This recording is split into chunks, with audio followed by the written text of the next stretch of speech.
Et si je vous disais que cette souris à 40€ était imbattable?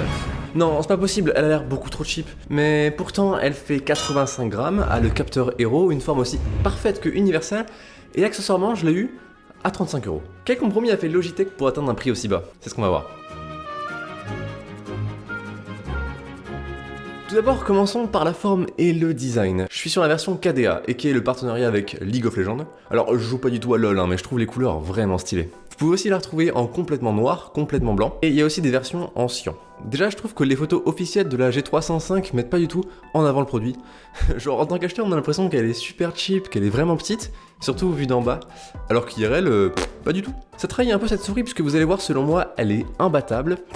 Genre, vraiment, c'est choquant. La forme, quoi qu'elle soit très simple, beaucoup moins réfléchie ou à l'aspect gamer qu'une G502, est pour moi parfaite, et je pense qu'elle ira super bien à la grande majorité des gens. Déjà, elle est complètement symétrique, alors si vous vous amusez à la prendre de la main gauche, bah c'est ok. Ça vous déplace les boutons retour avant et arrière sur le petit doigt, mais bon, il est là, faut bien qu'il serve à quelque chose.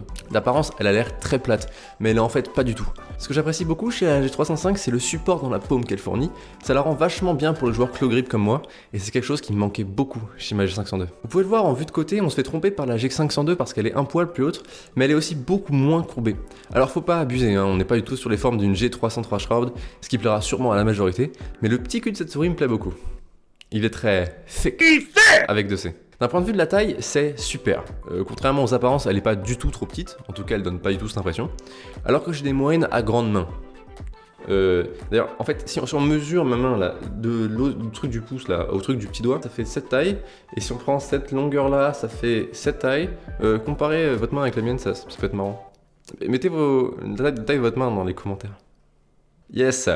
Sa forme et sa taille la rendent parfaitement calée pour du claw grip, pour jouer à des shooters. Faut pas non plus se mentir, elle est beaucoup moins adaptée à du palm grip, même si ce style de prise en main marchera sans problème. D'un point de vue des matériaux, on est sur du plastique de bonne qualité. Toutefois, on n'a pas de matière un peu plus molle avec des patterns sur les pentes pour améliorer la prise en main, mais en fait c'est quelque chose que je préfère, largement.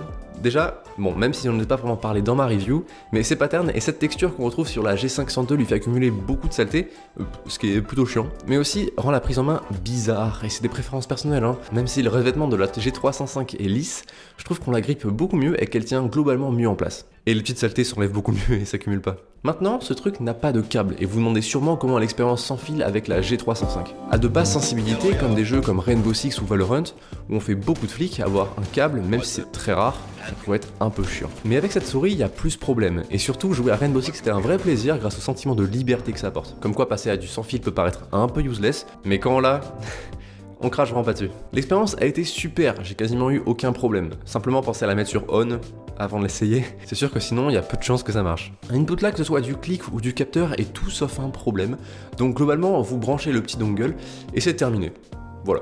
Gros pouce en l'air Logitech. J'aime le fait que par défaut la sensibilité est de 800 dpi et que dans G-Up les presets de sensibilité qu'on peut changer en appuyant sur le bouton physique prévu pour ça permet de changer entre 400, 800 et 1600 par défaut, ce qui est la range de sensibilité de 99,9% des gens qui regardent cette vidéo. Aussi, j'en ai déjà parlé dans ma review de la G502, mais G-Hub, le Logitech qui vient avec cette souris, qui est d'ailleurs le seul moyen de voir la batterie restante dans la souris, est un peu buggé. Du coup, c'est la première fois qu'il m'est arrivé de cliquer sur le bouton DPI pour fixer ma sensibilité, ce qui est très pratique. Aussi, beaucoup de problèmes que j'expliquais dans mon autre review sur les macros ne sont plus là, tout simplement parce que la G305 n'a pas de macros, bien deviné. De toute façon, si vous êtes un vrai gamer, vous en avez pas besoin. Mais vous le savez, une souris wireless égale une souris avec une batterie, et c'est le principal inconvénient de la G305. Dans la boîte, vous recevez une pile AA, on peut donc pas la recharger par USB. Bon, après pour 40€, ça s'excuse. Vous y accédez en retirant la coque de la souris vers l'arrière, il y a là aussi un slot pour mettre le dongle USB. Très pratique, si vous êtes sur PC portable notamment. D'un point de vue longévité, ça fait plus d'une semaine que je l'utilise, sachant que c'est les vacances cette semaine de mon côté. Donc j'ai pu pas mal jouer avec, et en mode performance et qui est à un taux de communication de 1000 Hz, je suis encore à 4 sur 4 barres de batterie, donc il y a moyen qu'une pile dure assez longtemps. En parlant de pile, dans l'intro j'ai dit que cette souris faisait 85 grammes, mais il y a un petit trick. Quand la G305 est équipée d'une pile AA, elle fait 100 grammes, mais si vous la changez pour une AAA, vous économisez 15 grammes très précieux. Simplement pensez à mettre un peu de pédalue pour faire contact correctement. Ça peut faire peur comme ça au premier abord, mais je l'ai toujours utilisé comme ça, et ça fait la différence, je vais pas vous mentir. D'un point de vue électrique, pas de problème, que ce soit en alimentation ou en longévité. En fait, avec une AA, le poids est un peu plus vers l'arrière, tandis qu'avec une AAA, on enlève toute cette charge à l'arrière, ce qui permet de la rééquilibrer en plus de l'alléger. La G502 fait 125 grammes, ce qui est absolument énorme comparé à la G305. Et avant, j'avais un problème avec mon tapis de souris, En fait, la G502 est si lourde que quand je la déplaçais sur mon tapis de souris, ils bougeaient ensemble. C'est un plutôt gros problème de manière assez évidente. Du coup, j'étais obligé de mettre mon clavier de façon à ce qu'il bloque mon tapis de souris, mais du coup, je me prenais beaucoup plus souvent dedans. Et c'était super chiant. Je me suis même demandé si c'était le tapis de souris le problème. Maintenant, j'ai ma réponse du coup, puisque avec ma G305, j'ai plus du tout ça. Du coup, je peux profiter du fait que mon clavier soit TKL, ne plus me cogner dedans, ne plus avoir de câble qui se coince je ne sais où, avoir une souris propre qui fait 40 grammes de moins, c'est quand même un tiers du poids en moins par rapport à la G502, j'en peux plus. Par contre, je perds le RGB. Mais honnêtement, qui s'en fout? Ceux qui sont abonnés là, levez la main. Attends. T'es pas abonné? Enfin, frérot, abonne-toi. Enfin, frérot, tu es cringe. Bah allez, pour la peine, like cette vidéo. Si c'était encore vivant, je suis sûr que les Allemands en 40 auraient aussi levé la main. Et ils se seraient abonnés. Voilà, je sais pas si je la garde au montage, celle-là. Passons en revue les boutons de la G305. Ici, rien de spécial. On a un clic gauche, un clic droit, retour avant et arrière, clic molette et gauche et droit de la molette, et enfin, un bouton de DPI. D'un point de vue de la qualité des switches principaux, on sent que Logitech a fait quelques économies. Bon, ils sont loin d'être de mauvaise qualité, hein, et sont sur un bord un peu plus lourd, surtout le clic droit.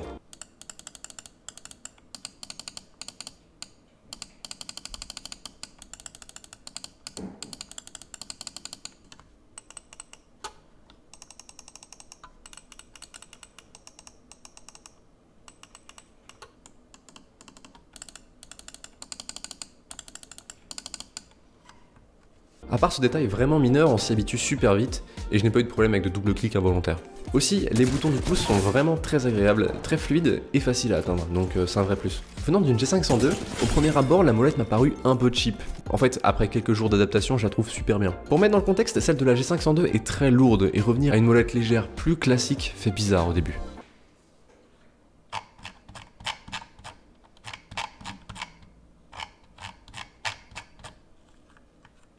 Au niveau de la glisse, contrairement à certaines souris no-name qui peuvent scratch un peu votre tapis de souris, et malgré le prix plutôt bas de celle-ci, les patins sont très fluides. Et faire de grands flicks accentue la liberté du sans-fil. Si vous cherchez une nouvelle souris pour des FPS, vous pouvez vraiment pas skip la G305. Le produit que vous obtenez pour 35-40 € est un vol absolu, et je ne peux que fortement la recommander. Après, si vous voulez pas vous embêter avec du wireless, la Razer Viper Mini à 35-40 € est une excellente alternative. Vous obtenez un joujou de 61 grammes à peu près du même gabarit que la G305. Et franchement, quel que soit votre style de prise en main, je pense que vous pouvez vraiment pas vous tromper avec cette souris, c'est un très bon produit dans sa globalité. Maintenant, si vous êtes un peu plus dans le gang des souris ergonomiques, je vous conseille d'aller voir ma review de la Logitech G502, ou d'aller checker les séries modèles D et D- de chez Glorious. C'était Antonin, vous regardez l'auberge des internets. Ciao.